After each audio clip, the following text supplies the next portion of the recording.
Welcome back. இப்போ நம்ம இந்த இன்ஜினியரிங் கிராஃபிக்ஸில் யூனிட் 3 ப்ரொஜெக்ஷன்ஸ் ஆஃப் சாலிட்ஸில் solid parallel to one inclined to other அப்படின்ற ப்ராப்ளம்ஸை பார்த்துட்ருக்கோம். வாங்க ப்ராப்ளத்தை போயிடலாம். Draw the projection of a pentagonal pyramid. சாலிடோட ஷேப் வந்து pentagonal pyramid. Base side 30, height 55. tilted such that a slant edge perpendicular to HP and parallel to VP அப்படின்னு கொடுத்துருக்கு. slant edge perpendicular to HP parallel to VPனா base வந்து perpendicular VP inclined ஹெச்பின்ற மாதிரி கணக்கு. அப்போது முதல்ல பேஸ் இன்க்ளைன்ட் ஹெச்பிக்கு பதில் இன் ஹெச்பின்னு வரைஞ்சி முதல்ல டாப் வியூ வரைஞ்சிட்டு அப்புறம் கரஸ்பாண்டிங் ஃப்ரண்ட் வியூ வரைஞ்சி ஃப்ரண்ட் வியூ திருப்ப போகிறோம். இப்போது டாப் வியூ தான் முறையில் வரையணும். டாப் வியூவில் பென்டகன் வரைய போகிறோம். டாப் வியூவில் பென்டகனை வந்து பல வகையில் வரையலாம். இந்த பல வகைகள் நான் வரைஞ்சிட்றேன்.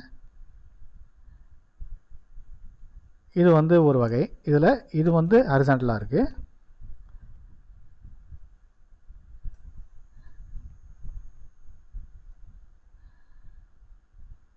இது வந்து வெர்டிகலாக இருக்குது. ரைட் எக்ஸ்ட்ரீம் ஒரு பாயிண்ட்டாக இருக்குது.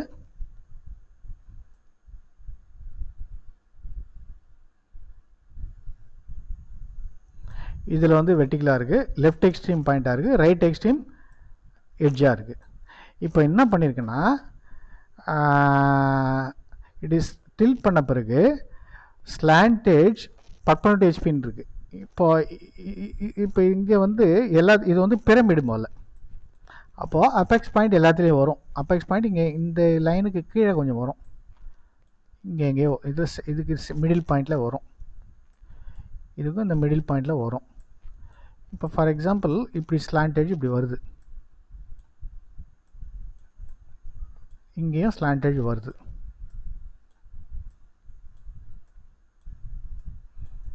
இங்கேயும் ஸ்லாண்ட் எட்ஜ் இப்படி வருது. இப்போது திருப்பின பிறகு இந்த ஸ்லாண்ட் எட்ஜ் வந்து வெர்டிகல்னா டாப் வியூவில் அது பாயிண்ட் ஆகும், ஃப்ரண்ட் வியூவில் வெர்டிகல் என்ன தெரியும். அப்போது இது கிடையாது. ஏன்னா ரைட் எக்ஸ்ட்ரீம் எட்ஜு, அப்போ எட்ஜு வந்து ரெஸ்ட் ஆகிடும். இது தெரியாது. இப்போ இது ரெண்டுத்தில் எது? இப்போ இதில் ரைட் எக்ஸ்ட்ரீம் பாயிண்ட்டு, இங்கே ரைட் எக்ஸ்ட்ரீம் பாயிண்ட்டு, இது ரெண்டுத்தில் எதுன்றதை இப்போ நம்ம பார்க்குறோம். இதில் ரெண்டுத்தில் எது பார்த்தீங்கன்னா இது இந்த ஸ்லாண்ட் எட்ஜ் வந்து இந்த பாயிண்ட்டை கனெக்ட் பண்ணுற இந்த ஸ்லாண்ட் எட்ஜ் இருக்கு இல்லையா, இது வந்து ஸ்லைட்லி இன்க்ளைன் டு XYயாக இருக்கும். ஆனால் இந்த ஸ்லாண்ட் எட்ஜ் இருக்குது பாருங்கள், இந்த ரைட் எக்ஸ்ட்ரீம் பாயிண்ட்டு இது கனெக்ட் பண்ணுற ஸ்லாண்ட் எட்ஜ் வந்து parallel to XYயாக இருக்கும். ஏன்னா இந்த parallel to XYயாக இருந்தால் தான் அதோட கரஸ்பாண்டிங் ஃப்ரண்ட் வியூவில் ட்ரூ லெங்க்த்தை காமிக்கும் அந்த ஸ்லாண்ட் எட்ஜ். அப்படி எடுத்து நீங்கள் அதை டில்ட் பண்ணால் தான் ரியல் பர்பனட் டு HP ஆகும். இல்லைனா அது வந்து ரியல் பர்பனட் டு HP கிடையாது, ரியல் parallel to VP கிடையாது. புரியுதுங்களா? அதனால் இது கண்டிப்பாக கிடையாது. பட் இது ரெண்டுத்தில் ஒரு குழப்பமாக இருக்கும்.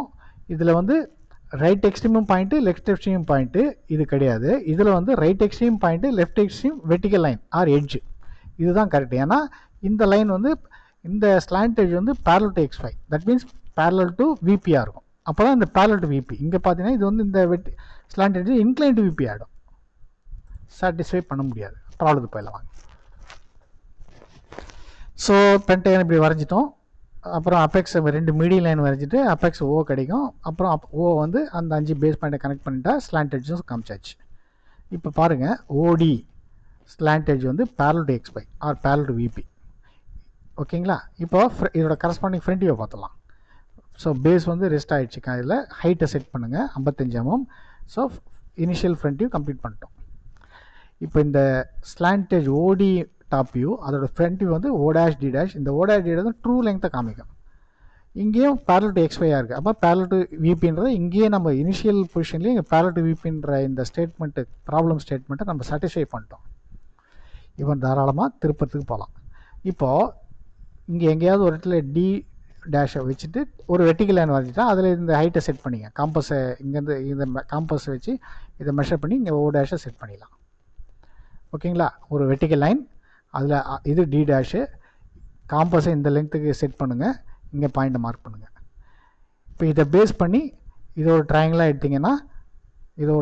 எடுத்திங்கன்னா இதிலேருந்து ஒரு இந்த டிஸ்டன்ஸை மெஷர் பண்ணி இந்த ஒரு ஆர்க்கு, இந்த டிஸ்டன்ஸை மெஷர் பண்ணி இது ஒரு ஆர்க், இங்கே ஒரு ஆர்க் வரைஞ்சிங்கன்னா உங்களுக்கு வந்து இந்த பாயிண்ட் இங்கே கிடச்சிரும்.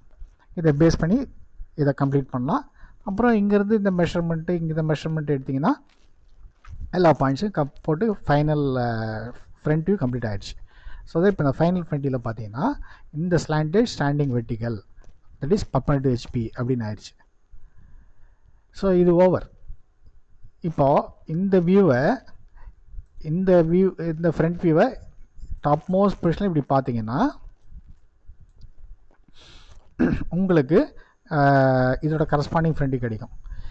இன்னொன்று எட்ஜஸ் எந்தெந்த எட்ஜில் எத்தனை எட்ஜு தெரியாதுன்ற கான்செப்ட் நான் ஏற்கனவே சொல்லிட்டேன். இந்த பேஸ் வந்து இந்த பாயிண்ட் டி டேஷ் பாயிண்ட் வந்து இந்த அப்சர்வருக்கு தூரமாக இருக்குது. இப்போ அது வழியாக கனெக்ட் பண்ணுற சம் எட்ஜஸ் தான் தெரியாது ஆக்சுவலாக லாஜிக் பிரகாரம், ரூல் பிரகாரம். ஆனால் இன்னொரு ரூல் நான் சொல்லியிருக்கிறேன் போன வீடியோலையும் அதுக்கு முன்னாடி வீடியோவும். இந்த டி டேஷ் பாயிண்ட்டை கம்பேர் பண்ணுறச்ச இந்த ஓ டேஷ் வந்து லெஃப்டில் இருந்தால் எல்லா ஸ்லாண்ட்டு பேஸ் எட்ஜஸும் தெரியும், ரைட்டில் இருந்தால் சம் பேஸ் எட்ஜஸ் தெரியாது. ஆனால் ரெண்டுமே நேராக இருக்குது அப்படின்னா எல்லா பேஸ் எட்ஜும் ஸ்லாண்ட் எட்ஜும் தெரியும் அப்படின்றது தான் அர்த்தம். ஸோ இந்த பர்டிகுலர் பொசிஷனில் 5 பேஸ் எட்ஜும் 5 ஸ்லாண்ட் எட்ஜும் தெரியும். சில எட்ஜஸ் வந்து ஒன்றுக்கு மேலே ஒன்று மெர்ஜாக இருக்கும். இப்போ இது வந்து பாயிண்ட்டாகவே தெரியும், O dash D dash slant edge point ஆகிடுச்சு. ஏன்? இது வந்து ஸ்டாண்டிங் வெர்டிகல். இப்போது ஏ டேஷ்லேருந்து ஒரு ப்ரொஜெக்டார் ஏலேருந்து ஒரு ஹரிசாண்டல் லைன், பி டேஷ்லேருந்தும் ஒரு ப்ரொஜெக்டார் பிலேருந்து ஒரு ஹரிசாண்டல் லைன், இதே மாதிரி ஃபாலோ பண்ணுங்கள். சி டேஷ்லேருந்து ப்ரொஜெக்டார் சிலேருந்து ஒரு ஹரிசாண்டல் லைன், இதே மாதிரி ஃபாலோ பண்ணால் எல்லா பாயிண்ட்ஸும் கிடைச்சிருச்சு. இப்போ நீங்கள் ஆல் 5 பேஸ் பாயிண்ட்ஸையும் இது அபெக்ஸ் இல்லையா, அபெக்ஸ் வழியாக ஏவை பிஏவும் கனெக்ட் பண்ணி காமிச்சிருக்கேன். அவ்வளோதான், முடிஞ்சது. இங்கே பார்த்தீங்கன்னா ஆல் பேஸ் எட்ஜஸ் 5 பேஸ் எட்ஜும் தெரியும், இந்த 2 ஸ்லாண்ட் எட்ஜும் தெரியும், மீதி இருக்கிற 3 ஸ்லாண்ட் எட்ஜும் இங்கே மெர்ஜ் ஆயிடுச்சு, சூப்பர் இம்போஸ் ஆயிடுச்சு. இந்த ஓ டேஷ் ஒருவேளை திருப்புறப்போ இது ரைட் சைடில் போயிட்டு இருந்தால் தான் சம் எட்ஜஸ் தெரியாது. நன்றி.